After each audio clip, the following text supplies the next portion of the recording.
Ой, ви знаєте, гортаю я такий гарний журнал, і тут пише, що вовк дуже товариський. Виявляється, що він товариський, а я от, мабуть, побачу в лісі вовка і буду втікати, боятися, або взагалі не буду знати, як діяти. Але ви точно будете це знати, якщо відвідаєте виставку, яка називається «Співіснування людини та дикої природи». І, власне, в мене вже є гості, які розкажуть про цю виставку. Це Ірина Щока, організаторка екоосвітньої виставки, а також Іван Сенетар, який є учасником проєкту. Доброго ранку вам у студії. Доброго ранку.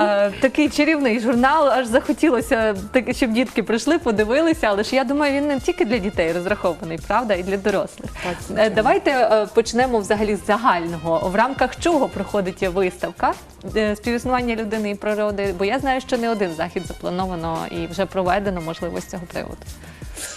Доброго ранку всім. Ну, по-перше, хочу нагадати, що ми з вами живемо в такому чудовому краї Закарпатті. Це найбільш лісиста область України. І є там у нас і вовки. Є у нас і вовки все ще, так, хоча неоднозначне ставлення. І от ви почали з того, що стереотипно люди спочатку бояться тварин. Чому? Тому що мало знають і завжди треба знайти якогось ворога і на нього списати всі наші негаразди. Але насправді здоровий вовк – це тварина, яка ніколи не нападе на людину. Вони, коли обирають жертву, то вони багато критеріїв прокручують у себе в голові, так? Тобто це має бути слабка жертва, це має бути десь одинока жертва, так? Ніколи на людину вовк не нападе. Якщо з ним все в порядку, якщо він здоровий, якщо перед тим з ним нічого не робили, і саме тому от перейдемо в рамках чого це проходить. Так, це символ нашої організації. Я представляю Європейське товариство дикої природи. Це всеєвропейська організація. Головний офіс її знаходиться в Австрії, і він не в якомусь мегаполісі знаходиться, а в маленькому містечку, яке розташовано в біосферному резерваті, і навколо чудова альпійська природа. І от нещодавно ми повернулися з молодіжною групою звідти. У нас проходила молодіжна зелена конференція. Взагалі, наше товариство, основною його метою є пошук і просування останньої дикої природи, яка є в Європі. І оця виставка, яка сьогодні відкривається у Смарт-Пойнті об 11-й годині, куди ми вас запрошуємо, до речі, є теж частиною тої програми освітньої, яку ми просуваємо. Є у нас така книжечка, вона називається «Європейська мережа дикої природи». Тут включена інформація, в тому числі і про українські ділянки дикої природи, і вони зовсім поруч, у нас на Закарпатті. І, користуючись нагодою, теж пропоную всім відвідати цю природу в національних парках і в заповіднику. І головне не забувати не нищити. Ви знаєте, я була в заповіднику, де ростуть шафрани, і були дитячі екскурсії, але дітки тишком-нишком наривали якісь речі. Але, на жаль, це не тільки дітки. Дітки бавляться, а дорослі роблять такі негарні речі і нищать природу. Треба на це звертати увагу. Думаю, відвідувачі вашої виставки вже навчаться, як цього уникати. Іван у нас є в студії. Я би хотіла все-таки його запитати, як він став учасником проєкту. Можливо, він є біологом або щось досліджує, якісь такі речі. І я знаю, що він теж був за кордоном. Можливо, розкажеш нам про це? Ні, я є членом організації міського учнівського самоврядування «Корзо». Я там представляю, я є головою волонтерського комітету, та від «Корзо» я пішов. Ага, і тобі цікава ця тема природи і так далі. Дуже цікаво. Який досвід ти отримав, перебуваючи в Австрії? З чим ти повернувся, з якими враженнями? Ми дізналися дуже багато нового, дуже багато нового дізналися на рахунок зміни клімату. Ми змогли наочно побачити, як змінюється клімат. Це дуже важлива тема, тому що багато моїх ровесників не звертають уваги навіть на це. Говорять, що це десь там, далеко, десь це дуже нас далеко. не Да, це нас взагалі не стосується. А тебе переконали навпаки, що це дуже. є? Та я завжди був за. Це, що мені цікаво, от що у Австрії пропонують, які кроки зробити для того, щоб переконати все-таки населення, що проблема є, і як треба діяти самому для того, щоб уникати цих речей або, можливо, запобігти шкоді природи?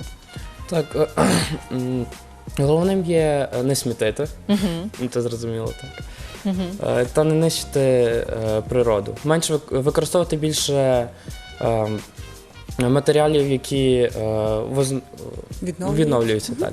Якраз я тримаю буклетик, де, можливо, ці правила, я якраз розумію, написані. От як берегти природу і не смітити на природі, правда? Це якраз у лісі. була і частина один з заходів, які проходили в рамках нашої молодіжної конференції. Важливо сказати, що були діти з України і були діти з Австрії. Тобто вони мали можливість обмінюватися між собою. Також були управлінці представлені з різних галузей.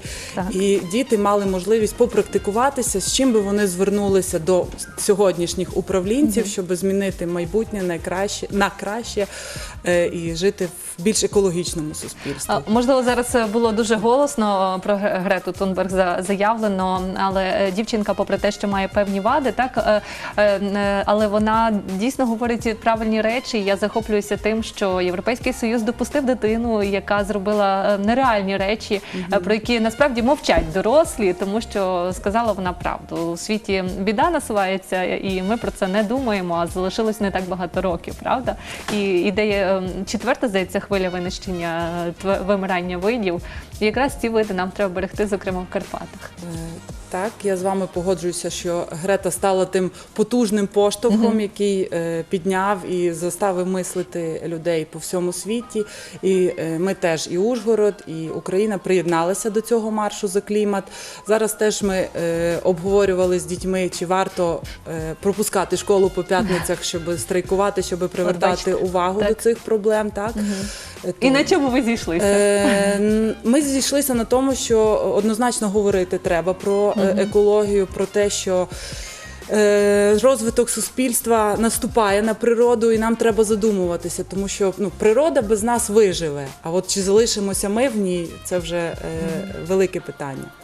Щодо тварин і щодо хижаків, то зараз якраз потрошки завдяки природоохоронним проектам різним відновлюються популяції. І тому, знову ж таки, людям треба бути готовими співіснувати з цими дикими тваринами, тому що не таємниця, що ми їх можемо десь скоро зустріти, і як себе правильно повести, ми маємо знати про це.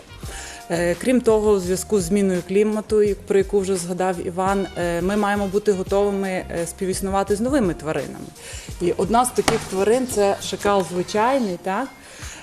Для багатьох навіть науковців України ця тварина все ще здається твариною, яка живе в степах, в посушливих регіонах, але так як клімат міняється і у нас же він стає посушливим, то ця тварина з'являється і у нас.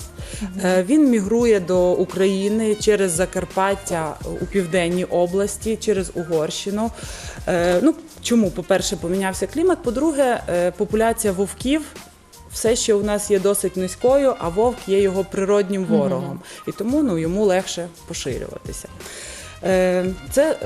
Ця інформація і про цю тварину, і про інших хижаків, таких як ведмідь, рись і вовк, буде представлена на нашій виставці. Крім інформаційних банерів цікавих із фотографіями, і з загальною інформацією і про тварин, і як людині співіснувати з ними, також будуть у нас дерев'яні фігури цих тварин в повний розмір. Тобто, у кого ще немає фотографій з дикою твариною, будь ласка, запрошуємо. І це спонукає людей привикати до цих тварин і не боятися, і розуміти, як правильно з ними поводитися. Хто допомагав вам, трішки переб'ю, хто допомагав вам, мені цікаво, створити ці фігури і організувати виставку, хто залучений до цього процесу? Взагалі, це ідея Європейського товариства дикої природи, і ця виставка у нас є кількома мовами Європи, так як ми працюємо і в Австрії, і в Німеччині, і в Словаччині, і, звичайно ж, в Україні. То у нас вона є різними мовами представлена, розробляли її представники товариства. У нас, крім біологів, є люди і різних професій, різного віку, і різних національностей. Тобто у нас досить такий потужний ресурс. І так як освітні заходи – це наш пріоритетний напрямок, тому і виникла ідея створити таку виставку.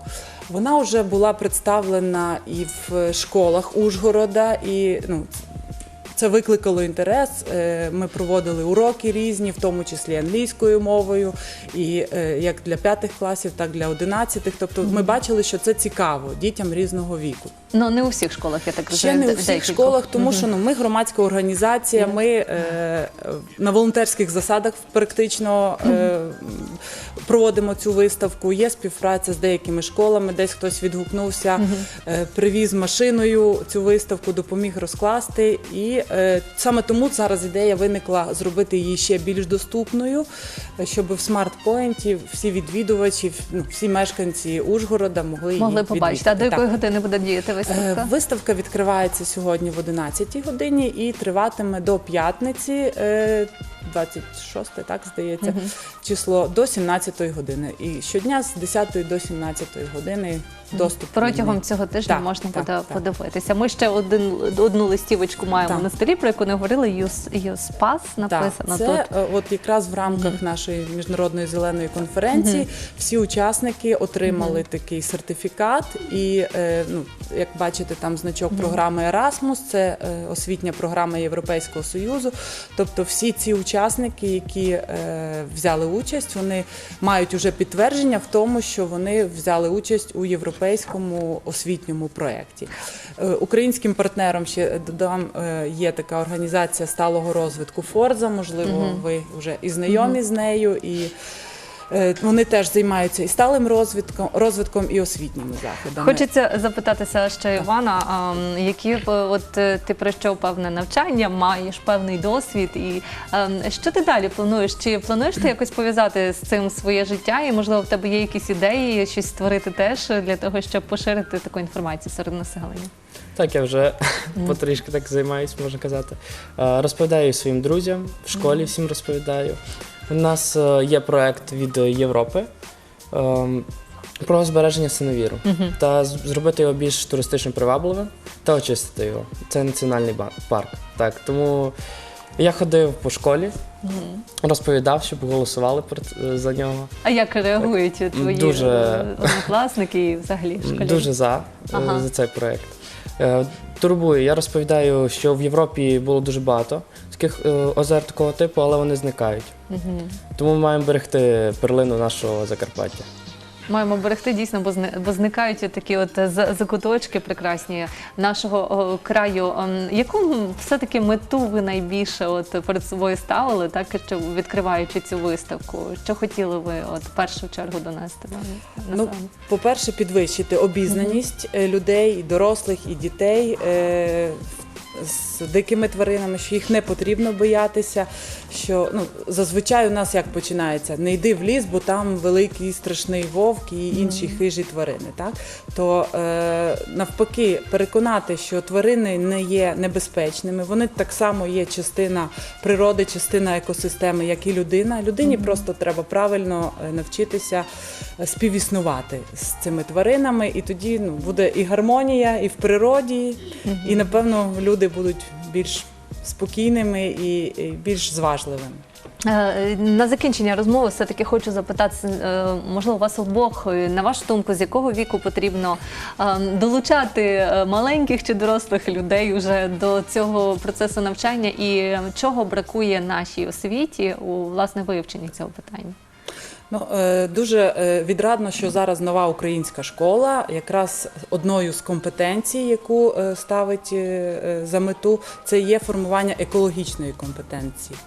І саме тому такі екологічні заходи мають бути розраховані як на дуже маленьких дітей, так і на старше покоління. І інколи навіть учні або діти розказують своїм батькам і підвищують їхню обізнаність, і звертають увагу на те, що не тільки потрібно гнатися за економічним розвитком, не тільки за регіональним розвитком, але й треба враховувати екологічні питання, тому що ми можемо дуже багато втратити, і саме основне – це здоров'я, так? І тоді не буде для чого жити далі. Ще Івана запитаю, як молоде покоління, прогресивне, можливо, сформулюєш, не знаю, чи так зможеш сходу, але, можливо, тобі вдасться, можливо, таке от правило, на що треба в першу чергу спрямувати увагу для того, щоб побороти ті всі загрози, якими нас лякають екологи. Я вважаю, потрібно насамперед внушити, навіть не внушити, а донести думку підприємцям. Тому що вони рушійна ця сила, можна так сказати. Вони ж керують цими всіма заводами, фірмами, які забруднюють наше так. навколишнє середовище. Їм потрібно донести те, що екологія може бути вигідною так само. Є таке, як синя економіка. Це економіка, вона працює як екосистема. Все, що вийшло з одного підприємства, можна використати на іншому підприємстві. Я Безперервний такий процес. Так, це безперервний процес. Я вважаю, що потрібно з цього починати. Та більш грамотно доносити думку з маличку дітям, щоб змінювати думку дітей. Дякую за нові терміни, за цікаві речі і сподіваюся, що багато хто відвідає все-таки цю виставку. Мені вже так стало цікаво, от про шакала я не знала, наприклад. Так? Тепер буду знати, що в нас і шакала можна знайти. У нас в студії були гості, які говорили про екоосвітню виставку «Співіснування людини та дикої природи». Це Ірина Щока, організаторка екоосвітньої виставки, а також її помічник, учасник проєкту Іван Синитар. Ще раз дякую, що завітали до нас у студію.